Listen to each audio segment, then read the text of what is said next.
उन्हाळ्यात कमी कालखंडात येणाऱ्या भाजीपाला पिकांना मोठी मागणी असते।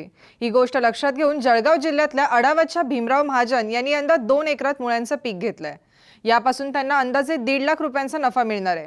अतिशय कमी दिवसाचं पीक असलेल्या मुळ्यापासून कमीत कमी खर्चात चांगला नफा मिळवण्यात महाजन यांना यश मिळालंय। त्यांची यशोगाथा जाणून घेण्यासाठी आज आपण जळगाव जिल्ह्यात जाणार आहोत।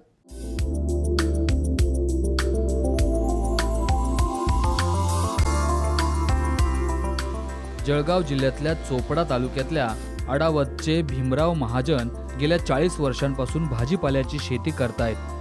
वयाची 70 गाठलेले भीमराव महाजन सातत्याने भाजीपाल्याची शेती करतायत। आजही ते मुळ्याचं पीक मोठ्या प्रमाणात घेतात। उन्हाळा सुरू होताना त्यांचं मुळ्याचं पीक काढणीसाठी येतं। मी नेहमीप्रमाणे मका लावतो, मक्यावर मुळा लावतो आणि एकरी 15 गाडी शेणखत टाकतो आणि सरी पाडून दरवर्षी माझा नियम आहे की आपल्या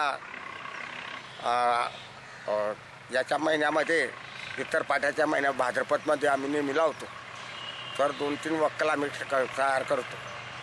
नेहमीप्रमाणे आमचा हा व्यवसाय चालू आहे, त्याच्यातच आम्हाला समाधान आहे। मुळा लागवडीपूर्वी ते शेतात मक्याची लागवड करतात।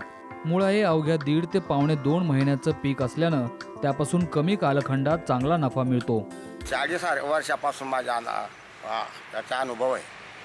लहानपणापासूनच म्हणजे 40 वर्ष झाली मला मुळा लावण्याला, त्याच्यापासून मी दरवर्षी लावतो। यंदा मी 2 एकर मुळा लावणी केली आहे। आपलं नांगरांना 2 वेळा नांगरून त्याचं रोटोर करून सऱ्या पाडायच्या, नंतर लागवड करायची। भाद्रपद महिन्यामध्ये लावलं पाणी, त्याला ऊन असल्यामुळे 4 दिवसामध्ये पाणी द्यावं लागतं। ऊन भाद्रपदमध्ये, हिवाळा झाला म्हणजे 8 दिवसामध्ये द्यायचं। आणि मग उतरणी चांगली झाली तरच मुळाचे उपयोग आहे, नाही तर काही उपयोग नाही। हे असं पीक आहे, फार नाजूक आहे।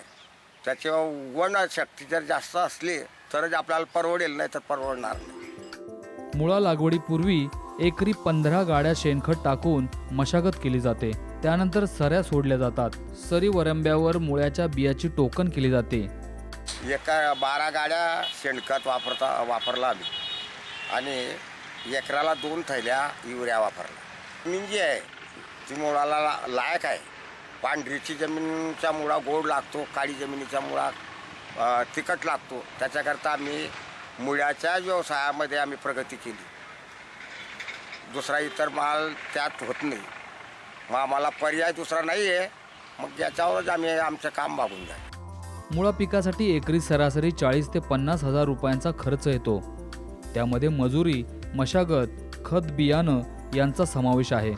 सध्याच्या हंगामात महाजनांनी 2 एकरावर मुळ्याचं पीक घेतलंय। 50,000 मध्ये खर्च, बियाणा खर्च, मजुरी खर्च, शेणखत खर्च, इतर खर्च त्याच्यात आहे। साधारणतः मुळ्याचे पीक 1.5 महिन्यामध्ये येऊन जातं। 5 आठवड्यात किंवा 6 आठवड्यामध्ये कंप्लीट येऊन जातं। 1.5 महिन्यामध्ये 2 लाखाचं उत्पन्न आम्हाला दरवर्षी मिळतं। यंदा महाजन यांना अंदाजे 2 लाख रुपयांचं मुळ्याचं उत्पादन अपेक्षित आहे। यासाठी त्यांना जवळपास 50,000 रुपये खर्च आलाय। तो वगळता अवघ्या 1.5 महिन्यात त्यांना मुळ्यापासून 1.5 लाखाचा नफा अपेक्षित आहे। मला उद्योगात आणि या व्यवसायामध्ये जो आनंद मिळतोय त्याच्यामुळे मी एवढं करू शकलो आणि मला आनंद तर आहे, पण परमेश्वराने मला साथ सुद्धा दिली आणि त्याच्यामुळे त्यात जास्त आनंदी आहे। आम्ही 40-45 वर्ष जाय ना शेती करा ना। 8 उन्हतच शेतीच ते आत्मा माय बापनं करतो म्हणून। महाजनांना शेतीकामात पत्नी आणि पुढच्या पिढीची मोलाची मदत मिळते। जमुनाबाई आणि भीमरावांनी आपली हयात शेतात भाजीपाला पिकवण्यात घालवली। जमुनाबाईंच्या म्हणण्यानुसार शेतकऱ्यांनी शेतीकडे व्यवस्थित लक्ष दिलं, भरपूर पिकवलं तर आत्महत्या करण्याची वेळ येणार नाही असं त्यांना वाटतंय। 5-6 महिने 7 वाजल्यापासून उठ नुका महिने सण माल काढवा, आडत मजाव देवा, घर जावा, जेवण खावण करवा, कोमाय आम्ही यावा, कोमाय आम्ही ढोर डंगर वाय का, को घर जावा, कोमाय आम्ही यावा। आ घ्या बरं हरझारा घालण्यापट्टीच माले 5-6 सावा तर खेतीना पैसा दिखस मालना पैसा दिखस तर आपलं जीवन सुखी राहत.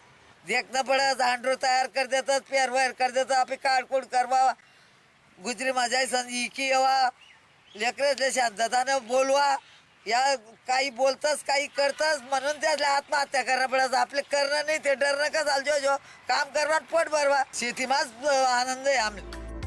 महाजन दाम्पत्य आज उतार वयात देखील शेतावर जाऊन कष्ट करण्यात मागं पडत नाही. नव्या दमाच्या तरुणांना जे जमत नाही ती सगळी कामं ते दोघेही सहज पार पाडतात. त्यांचं काम शेतीतल्या नवतरुणांना नक्कीच आदर्शवत ठरणार आहे. संजय महाजन, साम टीव्ही, अडावत, जळगाव.